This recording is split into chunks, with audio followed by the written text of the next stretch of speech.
Eh, pati baka maano mo ha. Pati pati umayos ka.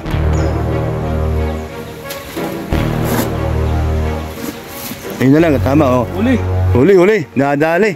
Oh, yan galing. Galing mo pati. Nadali, baka meron pa isa dyan, di kaya? Ba't nakapasok sa mga damit? Saan magaling yan, damit niya pati? Sus, nakakatakot pala yan dyan Punta lang, di ka nakagat dyan. Ayan Ano pala to, malakas? Malakas Uy, meron pa. Kinabahan Kinabahan ako, akala ko meron. Isa lang, sila lang napansin mo. Sus, cobra pa naman to. Ayun Malangsa. Ito. Ayun Malangsa.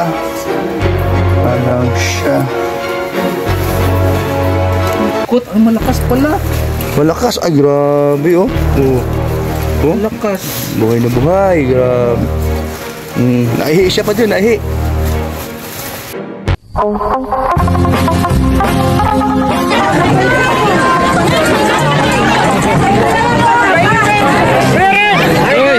Bakit po kayo pinapanood? Sinundan ko kay Kuya Mans.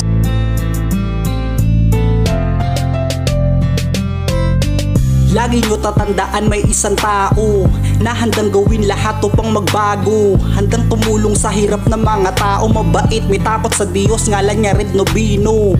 Di niya papabayaan. Salamat, millennials. Sarap po.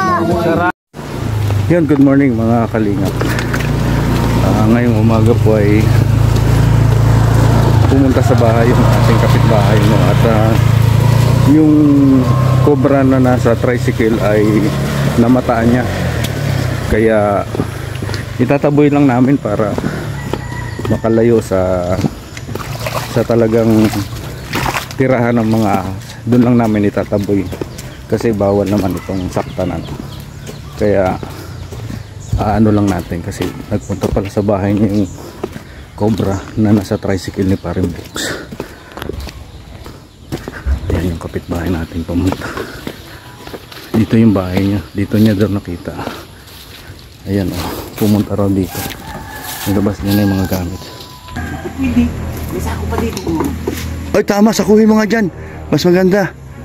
Malaking sako isasaklob dyan. Pati ingat ka, cobra yan, malaki? Asan? Yung galing ko sa tricycle mo.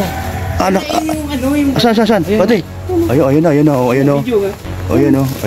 laki. Ayan gumagalaw. Ha? Lumalabas. Isa ko.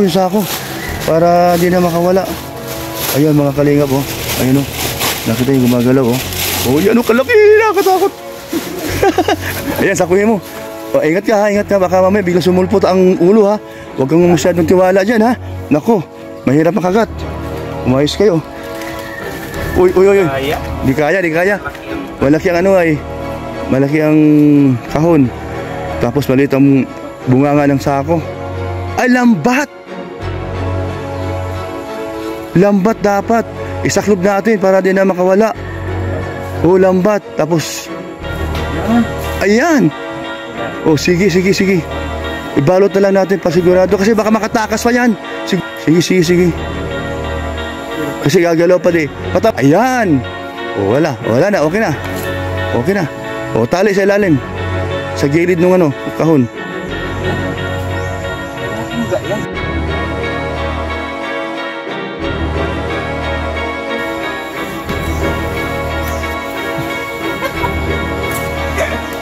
Buti na naisipan ng lambat. Yan na si Payo. Ayan. Pati baka maano mo ha. Pati umayos ka.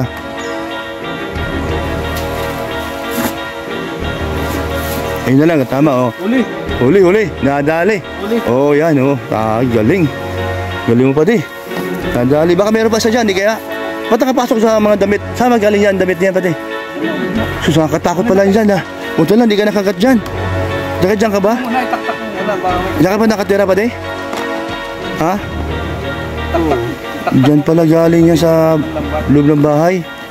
pumasok sa mga damitan, no? Di, ang isa. Sa box. Baka may kasama. Baka may kasama pa. Oh, isa ko muna, isa ko natin. Pakisako muna. Oo, para sigurado. Buti nahuli. Galing ni Pati ko. Nahuli. Ito na lang, nanonood ako kay Cobra Free. Oo. Grabe, ano? Ayan, oh. Ano pala to, malakas. Malakas, oh. Uy, meron pa. Kinabahan ako. Kinabahan ako. Akala ko meron. Ay, Ito, isa lang. Sila lang, eh. Napansin mo. Sus, cobra pa naman to. Ayun, oh. malangsa. Malangsa. Malangsa. Ikot, ang malakas pala. Malakas. Ay, grabe, oh. Oh. Oh. Malakas. Buhay na buhay. Grabe. Naihi siya pa dyan. Naihi.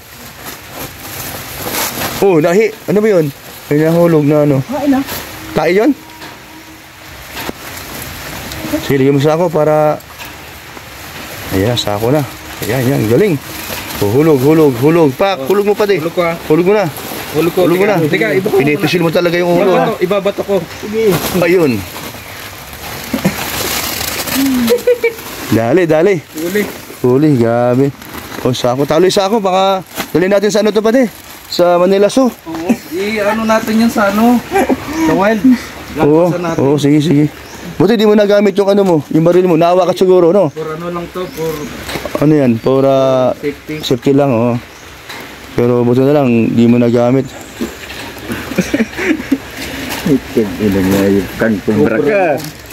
Baka meron pa dyan. Yun yung nasa ano mo pa din, nasa tricycle. So dito nakarating, ano? O marami naman sila. Mga yan, nandiyan, dami pala dyan, ano? Buti na lang, naisipan mo, ano? Tulong. Ayun o, butas. Ade. Baka meron pa dito pa din. Ano mo nga? Isa-isain mo. Hindi, tawag mo na. Nabahan mo. Mali mo, meron pa anak dyan. Oo. Buti na lang. Ay, pati ano ito mga ito? Mga damit ng mga bata ito? Oo, sa anak niya. Sus, kasama anak mo? Sa apo ko yan. Oy, wala na. Wala na. Eh, kung kumuha ng damit yan yung anak mo, ano? Pala. Delikado. Hindi nga siya nakauwi kagabi. Doon nga ako nagtulog kilalon.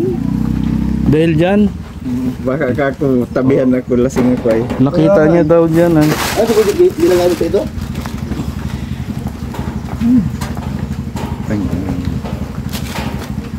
Pero nalungkat mo na lahat, yan lang hindi. Sigurado ko, wala na dyan ha? Labas mo na lahat. Ay, grabe, napunta pa sa spring. Ay, na-spring. Ano ba yan? Meron pang sumingit. Yes, ay natin ng yero. Pati. Pati ano ha? Ano mo, baka sakali. Mamaya. Siyempre, mga alam mo mag- Oo. Saan nakaka, ano yun eh. Kailan natin, baka mamaya ay nandito. Ang iba. Okay. Wala. Wala. Safety tayo. Kailan sa ilang.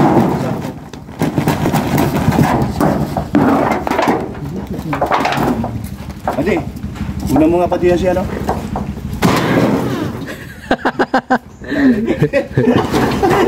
Wala. Sanay na yan ay. Pero grabe talaga. Yun ang ano. Nagalaw-galaw pa. Oh. Kapit-bahay lang pala natin yung ahas pati. Oo. No? Kaya nga. Nandiyan lang pala sa tabi-tabi. Napadaan sa tricycle ko. Doon nagbihis. Yung pinibihisan niya. Oo. Siguro sabi niya, alis na ako dito baka mamaya madali niyo ba ako. Ang problema lang, ang pagkakamali niya, Dito siya nagpalakas. kapit-bahay natin ng Oo. nakakita sa kanya. Dito lang pala siya. Malapit naman ang bahay niya. Oo. Siguro, habang siya ay gumagapang papunta rito, Yun, mga kalingap at na-rescue natin yung kapitbahay natin na pumunta daw sa kanila yung yung kobrang nagbihis dun sa tricycle ni Kuya Brooks. siguro mo, no? Nahuli na natin. Talaga naman doon pa nagbigay sa So, papakawalan po namin yan doon sa malayong lugar para ma-save naman yung mga, kasi may ambag sa kalikasan natin yun. Sila yung kumakain ng mga nakakapinsala sa atin tulad ng daga. Ayan. So yun, maraming salamat po sa pagsama at sakto yung pagdating ni Paring Brooks, talagang naka-rescue tayo ng Rescue kami ng cobra. Buti na, hindi nakagat yung nakatira doon. Oh, muntik na ano. Muntik na. Hindi. Kagabi daw, nakita niya doon sa ano, sa may higaan niya. Kaya hindi na siya natulog doon, dito siya nakitulog. Kaya ngayong umaga naghingi na rescue. Nagpa-rescue sa atin. Yan. Buti na lang. Nahuli. Oo. Galino nga. Ay, good morning. Good morning. Uy! Ay!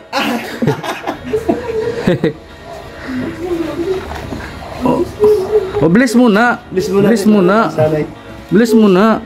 Wow, bagong dating. Kumusta ang biyahe? Love muna. Love muna. Ha? Boy na boy.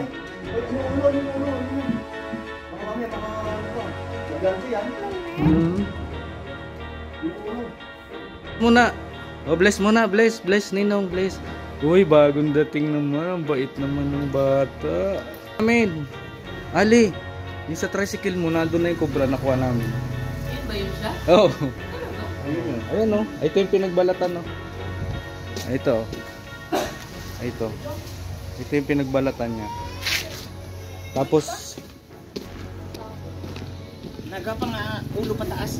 Bigitin mo yung sako. At naibabaw. yun.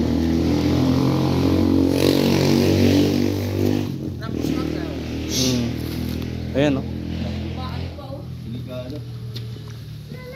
Nasingit. Dito hindi makakaano yun. Madulas to. Oh. Bibitawan natin yan. Wag. Ano yan? Duduraan tayo niyan. Mapasok kayo dyan sa buta. Natali pa naman din. Binantaan lang namin. Sabi namin pag Buhay pa uyaw no. pag hindi ka lalabas diyan, susunugin namin yung bahay. Labas siya eh. Naawa din kay paring Edwin at susunugin madadamay. Ayan paring Edwin. Ayan, ano masasabi mo, nahuli na natin cobra sa bahay mo? Ay, papasalamat ako pare sa tulong nyo nahuli yung kubra. Oh. At delikado sa buhay yan. Banta sa buhay mo yan ay ano. Oo. Ay ba? Kasi kung madali ka nun eh. Tabi sa pagtulog ang hayop. Hindi ka doon natulog kagabi dahil doon. Hindi at natakot na ako. So yun, nakita niya kasi kagabi daw. So lumabas yan ng bahay. Kaya sabi ko magpaumaga tayo kasi umaga natin puntahan. So yun, pinuntahan namin ngayon at nahuli naman. Ayun. Duda ko yan na yun ano? Oh. Yan na yun. Malapad na rin eh, dilaw. So yun mga kalingap at andito na nga, nahuli na namin yung cobra. At pasalamat sa atin si paring Edwin dahil wala na siyang pangangamba no? At tutulungan natin na lang siya matakpan yung mga butas doon sa bahay niya kasi yun ang posibleng pinapasukan. Saka lilinisin natin pa din paikot ng bahay mo ano. Alisin natin yung mga naka-anong yero doon. Pang-akit sa kanila yun. Ba maakit sila na taguan. No? Tagulan pa naman ngayon, naghahanap ng ano yung mga cobra na yun. So yun. At nawala na yung pangamba natin na posibleng yan din po yung nakita dito sa tricycle ni Paring Brooks. Kasi dito lang po yung bahay ni Paring Edwin, sa likod ng bahay ni Paring Brooks. Maraming salamat po sa pagsama. Sa mga hindi pa po nakatikit sa ama ng Team Kalingap, Balsantos Matubong Kalingap Prabate na vlog. Spread love lang po tayo sa lahat.